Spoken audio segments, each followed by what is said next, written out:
vita mitanjona ianao ary tsy ho verity any amy lalana zay aleanao tonga anao io fa miroso foana foana fa nasarotra be amy toerana misy anao zany aza mora kely foana misy anany lesoka fa fiainany zany ndraindray ianao laviany fa mitrakatrany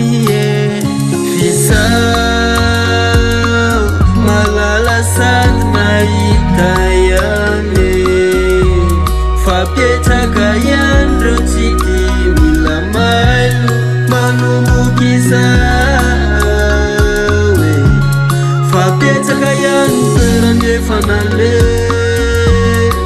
hita ihany izany satria maro ny olona mety ho ratsy saina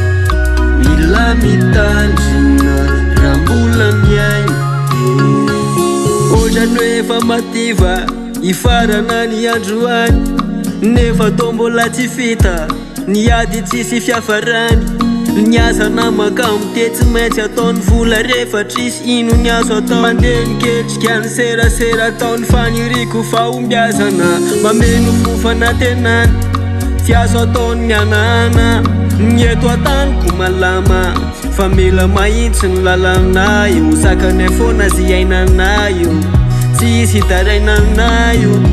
ao fa iainanaio efa miezaka foany zay mo nahoana ary zay no resy zahay rangatsy ho resya ny finona efa mafy ary zay manana piaro de tsy iza filaina ary izy any ambony any any mamonjy ny olo ambany indrindra ny aparany any fisao malala sady nahita ihany fa petsaka ihany reo tsy di mila mailo manomboky izao fa petsaka ihany toerany efa nale hita ihany izany satria maro ny olona mety ho ratsy saina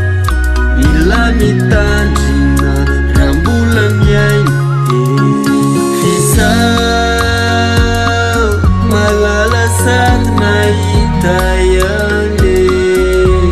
fa petsaka ihany reo tsy di mila mailo manomboky izao